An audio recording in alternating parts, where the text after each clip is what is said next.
si vous allez en Italie, si vous allez au Royaume-Uni, et je ne sais encore où, le Premier ministre dans un régime parlementaire, il est d'abord un élu parmi les autres.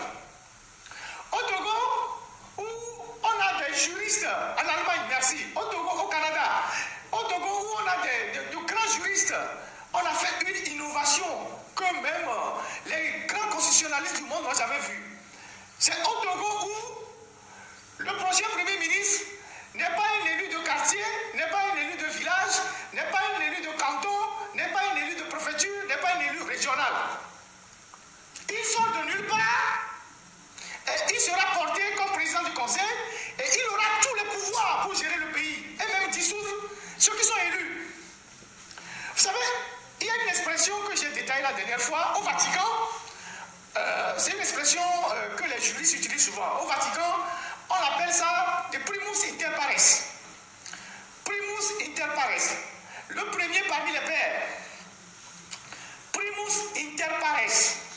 Le premier parmi les pairs. Vous voyez ça? Le premier parmi les pairs. Primus inter pares. Donc, tu ne peux pas être pape si tu n'es pas cardinal. Tu ne peux pas être pape si tu n'es pas cardinal. Le pape est choisi parmi les cardinaux. Il est loin des cardinaux. On va au conclave et on choisit le pape parmi les cardinaux. Au Togo, il y a quelqu'un qui veut devenir pape sans être cardinal. C'est-à-dire, au Togo, il y a quelqu'un qui espère devenir pape sans être un cardinal. Mais il aura tout le pouvoir pour dissoudre les cardinaux, pour dissoudre le collège des cardinaux. C'est-à-dire, il n'est pas cardinal, mais il veut être pape. Et une fois qu'il sera pape, il a tout le pouvoir pour dissoudre le collège des cardinaux. Vous avez vu ça où? Il n'est même pas prêtre. Quelqu'un dit qu'il n'est même pas prêtre. Évidemment, il n'est même pas fidèle au couscous. Il n'est même pas enfant de cœur. C'est-à-dire, s'il faut caricaturer la chose, si on prend la chose du côté religieux, il n'est pas enfant de cœur, il n'est pas catéchumène, il n'est pas fidèle au couscous, il n'est pas, je ne sais pas comment, diacre, il n'est pas prêtre, il n'est pas, je ne sais pas, monseigneur, il n'est pas cardinal. Mais il va être pape et il aura le temps de dissoudre le conseil épiscopal, de dissoudre le conclave des évêques. Il aura tout le pouvoir. Et ça, c'est une invention des juristes togolais. Vous imaginez ça? Non, Démarche a bien formé les gens. Mais empire quoi. Démarche a bien formé les gens, mais côté sombre quoi. C'est ça ce qu'on veut nous présenter. Tu n'es pas pape, tu n'es pas cardinal, mais tu veux être pape. Et une fois que tu seras le pape, tu auras tout le pouvoir pour dissoudre toute la curie. C'est pas possible. C'est ça qu'ils sont en train de faire au Togo. Vous avez vu ça sur un bout de terre de la planète? Vous avez vu un système comme ça sur un bout de terre de la planète entière sur laquelle nous vivons? Et on nous présente ça comme un régime parlementaire. Au moins, pour être conforme à leur propre assemblée, ou bien à leur propre test, Fort aurait pu retourner à Kara ou à Blita se faire élire député. Il aurait pu retourner pour se faire élire député. Et donc, avec sa tenue de député, son parti peut le porter comme président du conseil. C'est ça la réalité. Il aurait pu, puisqu'il s'est dit, j'ai été président pendant 20 ans, pourquoi je deviendrai député? Comme on le dit dans la vie, il faut aller de l'avant. Donc, lui ne peut pas reculer. Lui ne peut pas devenir député. Mais normalement, s'il tient au poste de président du conseil, il devait aller aux élections législatives et il n'aura aucune difficulté à se faire élire, puisque c'est eux-mêmes qui proclament les résultats. Ils sont à la fois arbitres, commissaires au match, spectateurs, sécurité, c'est eux qui assurent ça pendant les matchs, c'est eux qui assurent tout. C'est eux qui décident même qui va hors jeu, qui ne va pas hors jeu. C'est eux qui lui amènent le ballon pour jouer. Donc, s'il était allé aux élections législatives, il aurait pu se faire élire facilement député dans une mascarade dont ils ont les cartes. Et après, avec sa tenue de député, il peut devenir président ou bien président du conseil. Comme quelqu'un le dit, Hollande a été président de la République française. Il est redevenu député. Et c'est ça l'élégance politique. Et ça,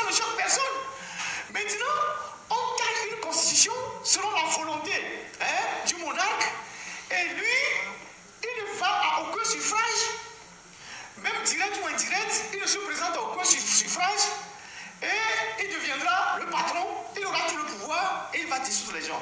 Et comme ils savent que cette nouvelle constitution ne passe pas dans l'opinion, puisqu'ils l'ont adoptée, ils nous ont dit que le peuple a approuvé, que les Togolais ont approuvé la réforme, et c'est depuis cette semaine, la semaine qui est en train de finir, on voit les ministres qui sont partis dans les quartiers à l'intérieur du pays pour soi-disant expliquer la nouvelle constitution aux populations.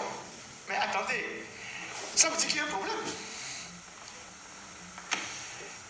Si on débloque encore de l'argent à l'heure où nous parlons pour envoyer les ministres sur les médias, envoyer les ministres à l'intérieur du pays pour vulgariser la nouvelle constitution, pour expliquer la nouvelle constitution aux Togolais, ça veut dire que quelque part, on est conscient que la chose ne prend pas.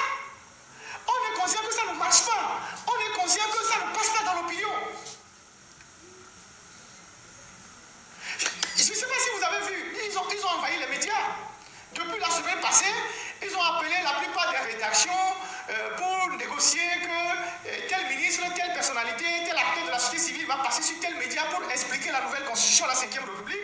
Et après ça, ils ont envoyé une tournée, il y a une tournée actuellement dans l'intérieur du pays, dans l'ensemble du pays, pour expliquer aux populations la constitution et la 5e République.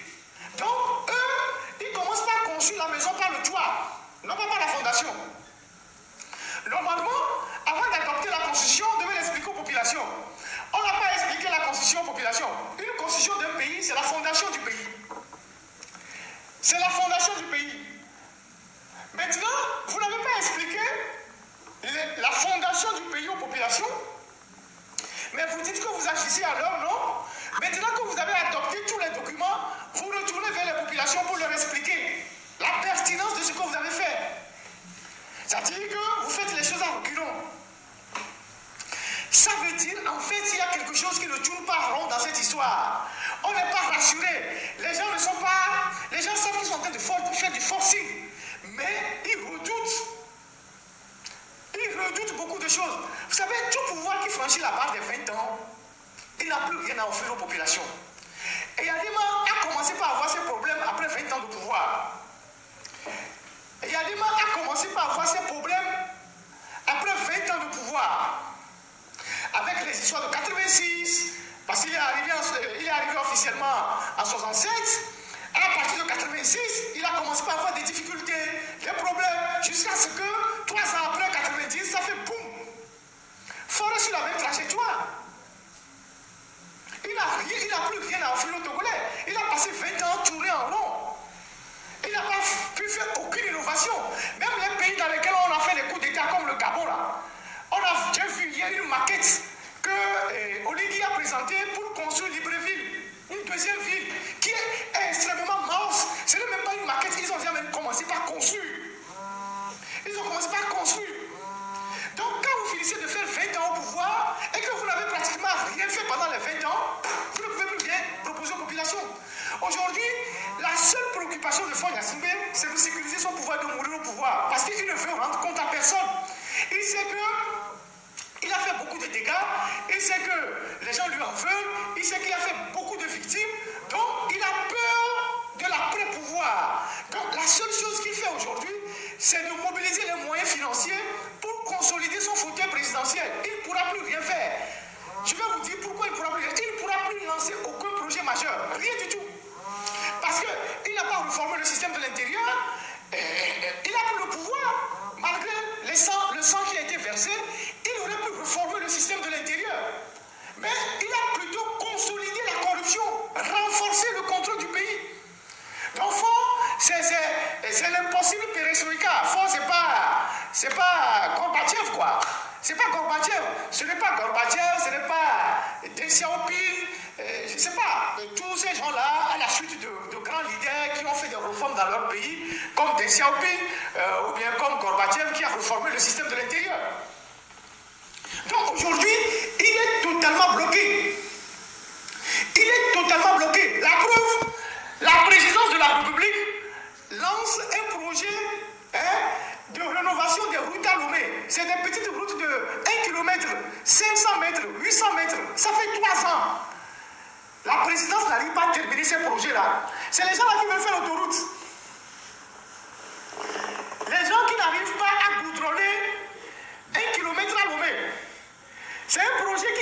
directement de la présidence, c'est le PAPV qui finance ce projet-là.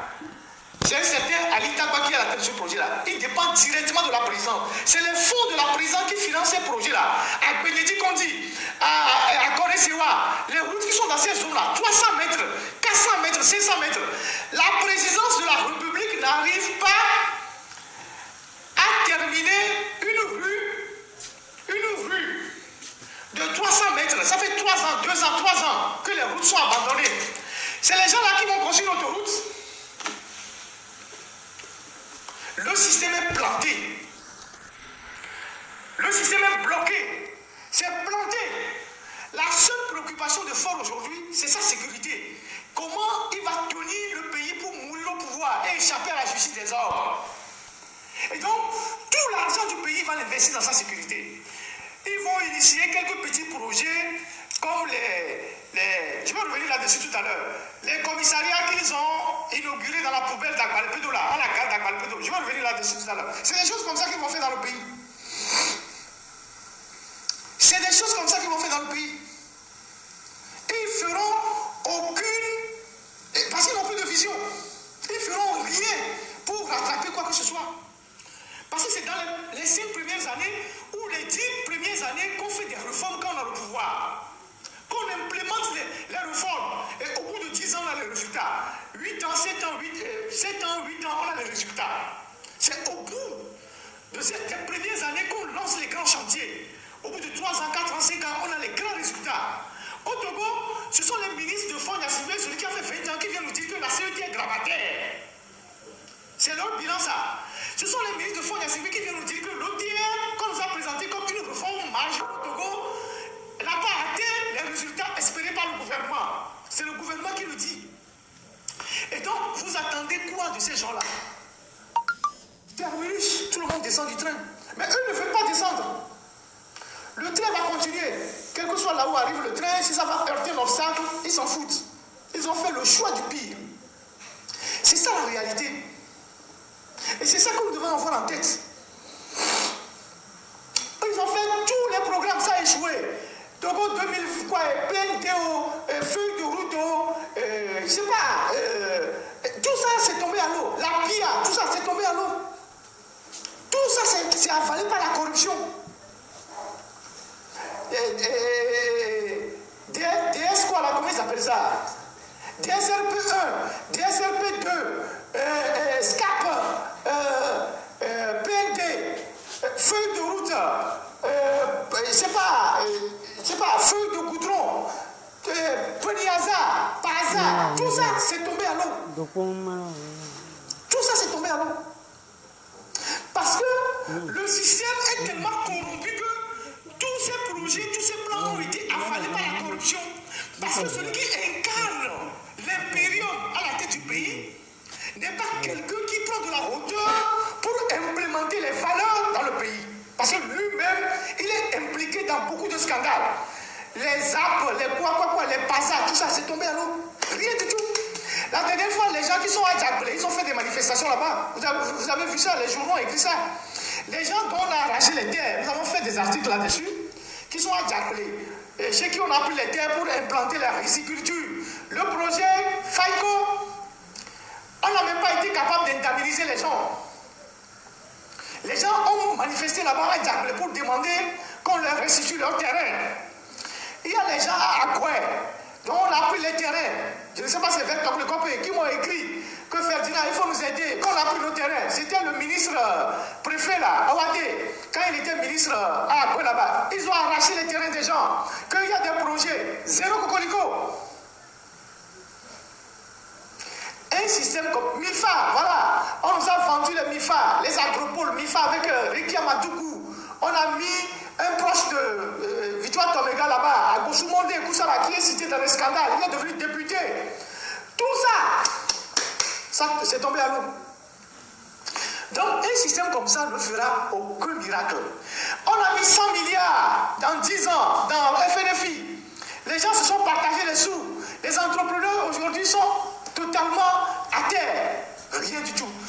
Le régime est incapable même de créer des cimetières pour enterrer les gens. L'homme est débordé, il n'y a pas de cimetière. En 20 ans de pouvoir, En 20 ans de pouvoir, Faure n'a même pas construit un nouveau cimetière pour enterrer les morts. Aujourd'hui, tous les cimetières au Togo sont débordés. Les cimetières, même simple cimetière, c'est-à-dire cimetière là, vous allez prendre un terrain quelque part, vous clôturez ça et vous enterrez les gens. Même simple cimetière, Cocorico, les cimetières d'Adakpame, de Bekota, tout ça, c'est rempli.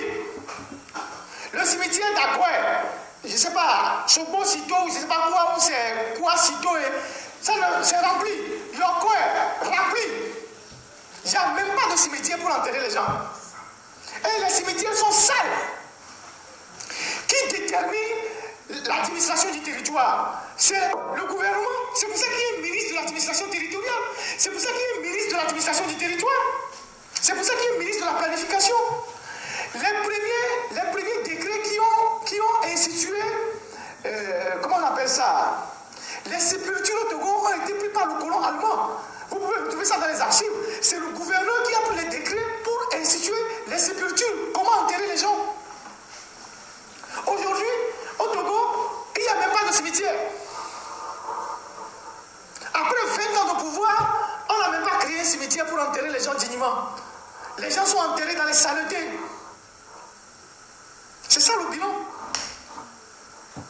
Donc, les amis, alors nous parlons, il y a des délégations ministérielles qui sont à l'intérieur du pays pour expliquer la 5e République aux gens. Ils sont à l'intérieur du pays pour expliquer aux gens comment est-ce que quelqu'un qui n'est pas cardinal peut devenir pape. Et après, il va dissoudre la curie.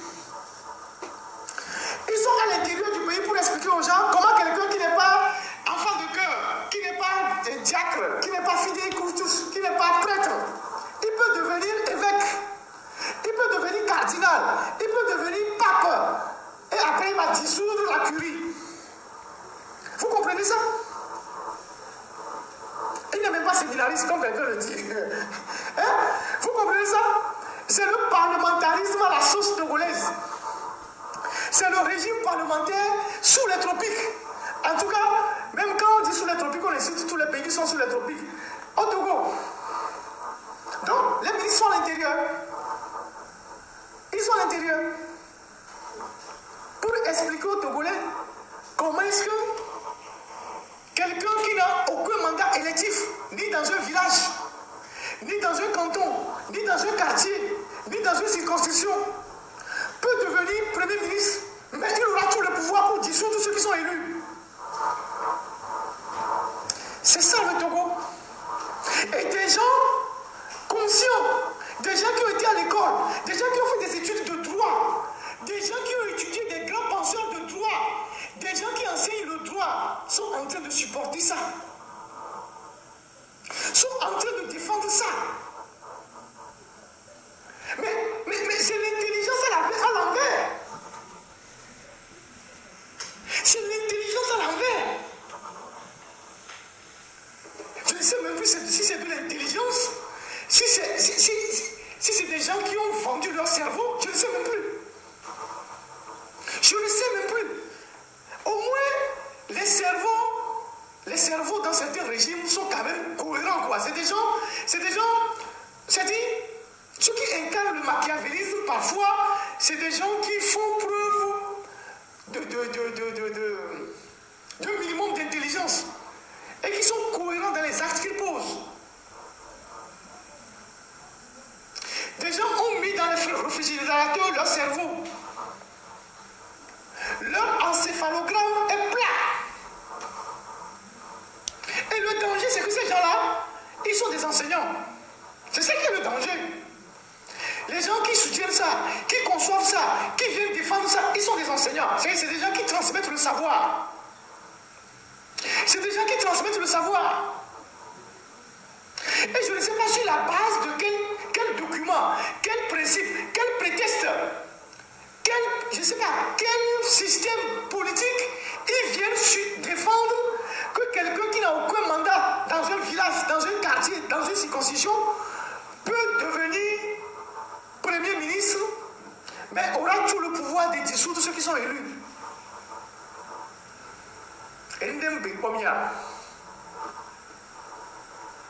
Hein? On a besoin d'allumer nos cerveaux. Et nous n'aimons pas les Togois. Et nous n'aimons les Djorignagi les Togois. Franchement. Donc, on souhaite une très bonne journée aux ministres qui sont en train d'expliquer la nouvelle constitution togolaise. Et on espère que les Togolais vont comprendre. Beaucoup de courage à eux. Mais ceux qui sont les concepteurs de cette affaire-là, ils savent que c'est du pipeau. Donc ils ne sont pas tranquilles. Ils savent que leur affaire-là, c'est de la surdité totale.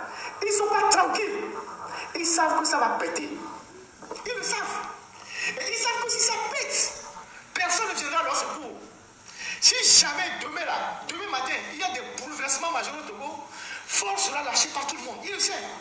Parce qu'il a fait 20 ans. Et les gens, 20 ans, oration. Et quand tu t'as vu,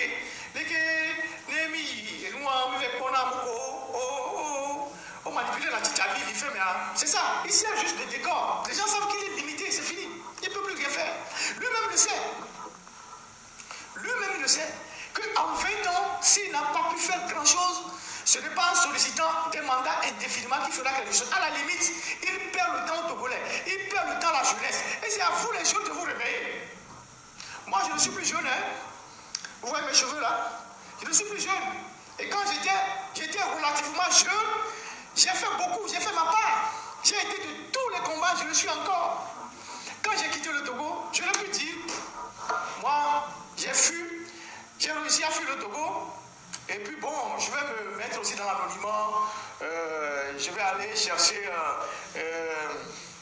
une vie tranquille quelque part, trouver un bon boulot, et puis aller siroter, je ne sais pas quoi, quelque part, écouter de la bonne musique. Je n'ai pu faire aussi ce choix, hein, d'aller me mettre quelque part, et de vivre une vie tranquille. Vous connaissez plein de gens qui ont quitté le Togo et qui ne sont plus jamais mêlés de politique, hein, qui ne sont plus jamais mêlés de tout ce qui se passe au Togo. Mais nous, on est partis, mais on est toujours là. Parce que c'est notre pays. Et ça nous fait honte d'avoir un pays comme ça. Tu penses quelque part, on te dit tu es Togolais, tu baisses la tête. Parce que votre pays à lui seul est la somme de toutes les incongruités dans l'Afrique, en Afrique, sous les tropiques. Dès que tu dis que tu es Togolais, ah, c'est votre pays là où le père part, le fils est là, le fils va partir, la fille va venir. C'est dans votre pays qu'on modifie les constitutions là, on fait les choses que personne ne comprend là, et puis tu baisses la tête. C'est ça le Togo. Et donc, quand tu es Togolais et que tu portes ce pays-là, tu ne peux être fier de rien. Tu ne peux être fier de rien, absolument de rien. Rien ne nous réussit aujourd'hui au Togo. Rien. Dites-moi, dans les 15 dernières années, ce qui a réussi au Togolais, dans tous les domaines. Football, zéro. Handball, zéro. Je ne sais pas, basket, zéro. Parce qu'il n'y a même pas de terrain. Il n'y a rien. Littérature, zéro. Même les évaluateurs qu'on médiatise là, on ne nous a jamais vu quelque part gagner une lutte à l'international. Zéro. Zéro cocorico. Musique, zéro. Ouais, quelqu'un dit les gens boivent du badjana, au moins dans ça, on dépasse au moins certains. Mais en modification constitutionnelle, on dépasse les autres. Vous voyez ça? Qu'est-ce que vous pouvez aujourd'hui doiter comme une prouesse des Togolais qui illumine notre pays sur le plan national, régional? Qu'est-ce qui illumine notre pays aujourd'hui? Qui vous pouvez doiter aujourd'hui dans tous les secteurs, hein? Dans tous les secteurs. Les nanabèzes, même qu'on mettait devant pour se valoriser un peu, on a brûlé les marchés. Elles sont devenues des nananettes, les nanettes. Parce qu'elles se sont affaiblies. On a affaibli leur commerce. Il n'y a plus rien qui fait la fierté du Togolais. Rien, absolument rien. Rien du tout. Et ce n'est pas normal. Je voulais dire, donc je suis parti de, vous avez vu, j'ai quand même une suite dans les idées, hein. Je suis parti de cette histoire de la gouvernance, de la sécurité, tout ça, je suis rentré dans le bilan, dans la constitution, pour arriver à la tournée, donc il y a une suite dans les idées. Voilà. Ensuite, Alors, il y a quelque chose que j'ai vu ces jours-ci qui m'a fait un peu mal. Parlant toujours de notre pays. Et de comment notre pays, il n'y a plus rien de nouveau qu'on brandit sur la scène. Et vous vous rappelez que j'avais fait un live pour dire que la ville de Lomé n'a pas une gare routière digne de ce nom. Et j'avais monté des images. Vous arrivez à Balepédo, c'est des tas d'ordures. À Balepédo, mais à Balepédo, c'est la plus grande gare routière de la ville de Lomé. Et elle n'est une gare que de nom. Vous arrivez à Balepédo, c'est les ordures partout. Rien n'a été construit, ce n'est même pas une gare routière. C'est un truc qu'on a improvisé sur un espace où les gens viennent, ça urine partout.